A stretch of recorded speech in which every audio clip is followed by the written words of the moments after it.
যদি থাকে দুধ আর চিনি ঝটপট এই মিষ্টিটি রেডি করে নিতে পারবেন। একেবারে মুখে দিলেই মিলিয়ে যাবেন, যেমনই নরম হয় তেমনই কিন্তু দানাদার। নমস্কার বন্ধুরা, কাজল ভিলেজ কিচেনে সকলকে স্বাগত জানাই। রোজকার মতো আজও রান্নাঘরে চলে এলাম। আজকের রেসিপি প্রথম থেকে লাস্ট পর্যন্ত দেখতে থাকুন, আশা করছি ভীষণ ভালো লাগবে। তো চলুন তাহলে শুরু করি। দেখতে পাচ্ছ এখানে একটা কড়া গরম মধ্যে বসিয়ে দিয়েছি। কড়ার মধ্যে দিয়ে দেবো সামান্য একটু জল। তা আগে একটু দিয়ে দিলাম জল, ওই 3-4 চামচের মতো দিয়ে দিলাম জল। এবারে দিয়ে দেবো আমি এখানে আগে থেকে গরুর দুধ নিয়েছি, এটাকে একটু ভালো করে একটু জাল দিয়ে আমি রেখে দিয়েছিলাম। তো এটা ফ্রিজে থাকার কারণে দেখো কত সুন্দরভাবে কিন্তু সর বসে গেছে। এবারে সমস্ত দুধটাকেই আমি এর মধ্যে দিয়ে দেবো। এর মধ্যে 1.5 কিলো দুধ রয়েছে। তো দেখতে পাচ্ছ সমস্ত দুধটাকেই আমি দিয়ে দিলাম কড়ার মধ্যে। এইটাকে আগে আমি ছানা বের করে নেব, তাহলে কিন্তু শুধু দুধ আর চিনি থাকলেই একদম আমরা খুব সহজেই মিষ্টি তৈরি করে নিতে পারবো, তাও আবার ছানার মিষ্টি। তো অপর দিকে দেখতে পাচ্ছ এখানে একটা আমি নিয়েছি বাটি। এবারে দিয়ে দেবো এর মধ্যে বেশ কিছুটা জল। তো আমি দিয়ে দিলাম আগে এমনি ঠান্ডা জল। এবারে দেবো এখানে আমি ভিনিগার। তো এখানে আমি দিয়ে দিলাম 3 চামচের মতো ভিনিগার। তো এবারে দুটো উপকরণকে জলের সঙ্গে আগে থেকে মিশিয়ে আমি সাইডে রেখে দেব। দুধটা বেশ খুব ভালোভাবে কিন্তু ফুটে উঠেছে। ভিনিগার আর এখানে যে জলটা পাইল করে রেখেছিলাম, এইটা সমস্তটাকে আমি এর মধ্যে মেশাতে থাকবো আর এক হাতে হালকা হাতে নাড়তে থাকবো। এতে করে দুধ থেকে ছানাটা কেটে যাবে, তাহলে ছানার সন্দেশগুলো দেখবো অনায়াসে কিন্তু আমরা তৈরি করে নিতে পারবো। দেওয়ার পরেই দেখুন 1 থেকে 2 মিনিটের মধ্যেই দেখতে পাবেন দুধ থেকে ছানা কেটে যাবে। এই দেখো কত সুন্দরভাবে কেটে গেছে। আর এখানে কিন্তু জল আর ছানা কিন্তু দেখো একদম একেবারে আলাদা হয়ে গেছে। এবার আমি এটাকে ঢেলে নেব। এদিকে দেখতে পাচ্ছ আমি বেশ ছানাটাকে একদম জল ঝেড়ে বসাতে দিয়ে দিয়েছি, জল ছাড়তে। অপর দিকে দেখো আবার আমি একটা কড়া গরম হতে বসিয়েছি। কড়ার মধ্যে দিয়ে দেবো আমি এখানে 500 মতো দুধ। তো দেখতে পাচ্ছ এখানে দিয়ে দিলাম 500 দুধ। এবারে দুধটাকে খুব ভালো করে আমি জাল করে, এটা যেহেতু 500 রয়েছে আমি এইটাকে 250 করে দেবো, মানে অর্ধেক করে দিতে হবে। ততক্ষণ আমি এটাকে ফুটিয়ে নেব। এখানে দুধটাকে আমি জাল করে দেখতে পাচ্ছ বেশ অর্ধেকটাই হয়ে এসেছে। এবারে এর মধ্যে আমি দিয়ে দেব চিনি। তো এখানে দেখতে পাচ্ছ আমি চিনি নিয়েছি, তোমরা কিন্তু এতেই যথেষ্ট মিষ্টি হবে। বেশ একটা বাটির একদম একটু অল্প কম নিয়েছি চিনি। চিনিটাকে দিয়ে দিলাম। চিনিটাকে দিয়ে একটু জাল করে নেব। এতে করে কিন্তু দুধটা অনেকটাই পাতলা হয়ে যাবে, এতে করে কোনো ভয় পাওয়ার কারণে আবারও নাড়তে নাড়তে কিন্তু এটা বেশ আবারও ঘন হয়ে যাবে। দিয়ে দেব সুন্দর একটা টেস্টের জন্য আমি এখানে এলাচ নিয়েছি, দিয়ে দিলাম এলাচ। এলাচটা দিলে পরে খেতে কিন্তু দারুণ লাগবে, আর এর একটা গন্ধই সন্দেশের গন্ধটা কিন্তু বেশ দারুণ হবে। যেহেতু ছানার সন্দেশ খেতে কিন্তু ভালো লাগবে একদম দোকানের মতো। আর এই দেখতে পাচ্ছ এখানে দুধটা কতটা পাতলা হয়ে গেল। এবারে এটাকে আমি আবারও অনবরত জাল করে নেব। এদিকে ততক্ষণ ছানাটাকে যে একটু জল ঝরিয়ে রেখেছিলাম, এটাকে খুব ভালো করে একটু হাত দিয়ে মেখে নেব। একদম সুন্দর যেরকম আমরা ঠিক রসগোল্লা করে থাকি সেইভাবে সুন্দর করে একটু মাখিয়ে নিতে হবে। এখানে ছানাটাকে আমি খুব ভালো করে মেখে নিয়েছি। ছানার মধ্যে আমি দিয়ে দেব গুঁড়ো দুধ। তো দেখতে পাচ্ছ এখানে আমি 1 বাটির থেকে বেশ কিছুটা কম গুঁড়ো দুধ নিয়েছি। এতে করে সন্দেশের টেস্টটা কিন্তু দারুণ আসবে, তার জন্যই দেওয়া। তো এবারে দুধটাকে দিয়েও আমি খুব ভালো করে মিশিয়ে নেব। এখনই আমি মিশিয়ে নিচ্ছি, এতে করে কিন্তু মেশানোটা খুবই ভালো হবে।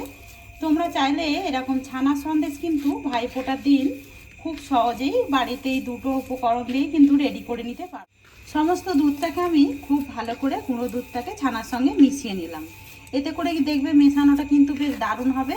আর মেশানোটা দেখতেই পাচ্ছ কতটা সুন্দর হয়েছে। এইভাবেই সুন্দর করে মিশিয়ে নিতে হবে। দেখো দুধটাকে আমি জাল করে কতটা সুন্দরভাবে ঘন করে নিয়েছি। এইভাবেই কিন্তু সুন্দর করে ঘন করে নিতে হবে। এবার আমি ছানার আর যে পাউডার দুধটা পাইল করলাম এটা সমস্তটাই এর মধ্যে সমস্তটাই দিয়ে দিলাম। দিয়ে এই সময় আমি কিন্তু গ্যাসটাকে একদম আস্তে করে দিয়েছি। সমস্ত ছানাটাকেই আমি এই দুধের সঙ্গে মিশিয়ে দিতে হবে, খুব ভালোভাবে মিশাতে হবে।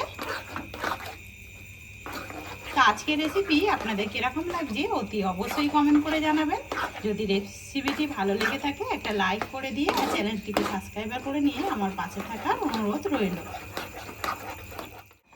এইখানে দেখতে পাচ্ছ সমস্ত ছানাটাকে আমি মালাইয়ের সঙ্গে মিশিয়ে নিলাম।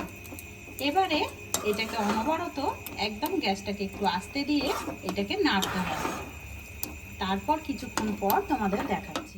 আর এখানে দেখতে পাচ্ছ একদম কড়া থেকে কিন্তু ছেড়ে এসছে, তার মানে কিন্তু পুরটা মানে সন্দেশ করার জন্য রেডি হয়ে গেছে ছানাটা। এবার আমরা গ্যাস অফ করে দেব। আমি নিয়েছি এরকম একটা প্লাস্টিকের যে কোনো একটা পাত্র তোমরা কিন্তু নিতে পারো। আমি একটা এরকম কৌটো নিয়ে নিয়েছি। এবারে এর মধ্যে আমি দিয়ে দেবো একটা পেপার নিয়ে নিয়েছি সাদা। এর মধ্যে আমি একটু বাটারকে গলিয়ে মানে এর মধ্যে ভালো করে ব্রাশ করে নিয়েছি, যাতে করে খুব সহজে কিন্তু আমাদের সন্দেশটা উঠে আসে। এর মধ্যে পেতে দেবো আগে। তো দেখতে পাচ্ছ সুন্দর করে কিন্তু পেতে দিলাম। এই পুরটাকে আমি এর মধ্যে দিয়ে দেবো। সমস্তটাই আমি এর মধ্যে ঢেলে নিলাম। এবারে একটু খুন্তি দিয়ে এইভাবে ভালো করে সমান করে দেব। তো দেখতেই পাচ্ছ সামান্য দুটো উপকরণ দিয়ে কত সুন্দর কিন্তু আমরা এইভাবে সন্দেশ রেডি করে নিতে পারি, তাও আবার খুব সহজে। যখনই মিষ্টি খেতে ইচ্ছা করবে তখন কিন্তু তোমরা চাইলে দুটো উপকরণ দিয়ে খুব সহজেই রেডি করে নিতে পারো। ভালো করে আমি চেপে চেপে খুন্তি দিয়ে এইভাবে আমি একটু প্লেন করে দিয়েছি। এবারে এটাকে ঠান্ডা করে নেব। ঠান্ডা করার পর তারপরে এটাকে 1 ঘন্টার মতো ফ্রিজে রেখে তারপরে তোমাদেরকে দেখাচ্ছি। তো তোমরা দেখতে পাচ্ছ এটাকে আমি ঠান্ডা করে নেবার পরে 1 ঘন্টা মতো ফ্রিজে রেখে দিয়েছিলাম। আর এই দেখো কতটা সুন্দরভাবে কিন্তু জমে গেছে। এইভাবে একটু রেখে দিলেই কিন্তু এটা সুন্দরভাবে এরকম সেট হয়ে যাবে। চলো এবারে তাহলে এটাকে নামিয়ে নেওয়া যাক।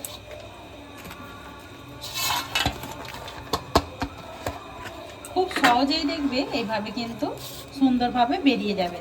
আর এখানে যেহেতু আমি এই কাগজটাকে পেতে দিয়েছিলাম, এতে করে একদম খুব সহজেই দেখবে বেরিয়ে যাচ্ছে। এবারে এইটাকে আমি সুন্দর সুন্দর করে পিস করে নেব। তো তোমরা তোমাদের পছন্দ মতো করে পিস করে নেবে, আমি আমার পছন্দ মতো করে পিস করে নেব।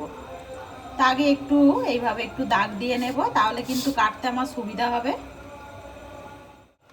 তো সুন্দর করে আগে আমি একটু দাগ কেটে দিলাম, তারপরে এবারে এইটাকে পিস পিস করে কেটে নেব। তো বন্ধুরা আজকের রেসিপি আপনাদের কিরকম লাগছে অতি অবশ্যই কিন্তু কমেন্ট করে জানাবেন। যদি রেসিপিটি ভালো লেগে থাকে একটা লাইক করে দিয়ে এইভাবেই আমার পাশে থাকবেন। কতটা সহজে মাত্র দুটি বাড়িতে থাকা উপকরণ দিয়ে আমরা দেখো কত সুন্দর একটা চিনি আর ছানার সন্দেশ রেডি করে নিলাম। এবারে এই মাপে করে কেটে নেব। এখানে আমি সুন্দর করে কিন্তু পিস করে নিয়েছি। এবারে এটাকে আমি একটু দোকানের মতো করে সাজিয়ে নেব। তো তার জন্য আমি এখানে দেখতে পাচ্ছি সিলভার পেপার নিয়ে নিয়েছি। এইগুলো আমি এর মধ্যে একটু করে লাগিয়ে দেবো, এতে করে কিন্তু আরো বেশি দেখতে সুন্দর লাগবে।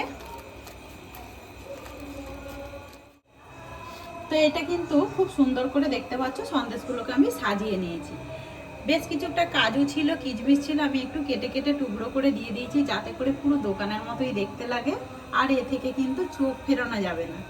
আর এইটা তোমরা চাইলে কিন্তু একেবারে ভাইফোঁটার দিন এইভাবে সন্দেশ মিষ্টি রেডি করে নিতে পারো। কতটা সহজেই দেখো দুটো উপকরণ দিয়ে আমরা কিন্তু সন্দেশ মিষ্টি রেডি করে নিয়েছি। দেখতে যেরকম সুন্দর হয়, খেতে আরও বেশি দারুণ লাগে। তো বন্ধুরা আজকের রেসিপি কিরকম লাগলো অতি অবশ্যই কমেন্ট করে জানাবেন। যদি ভালো লেগে থাকে একটা লাইক করে দিয়ে এইভাবে আমার পাশে থাকবেন, আমাকে সাপোর্ট করবেন। আমার এরকম নিত্য নতুন রান্নার জন্য পাশে থাকা বেল আইকনটি প্রেস করবেন। সবাই ভালো থাকবেন, সুস্থ থাকবেন। ধন্যবাদ। আবারও কোনো নতুন রেসিপি নিয়ে ফিরে আসবো। আজকের মতো এই পর্যন্ত।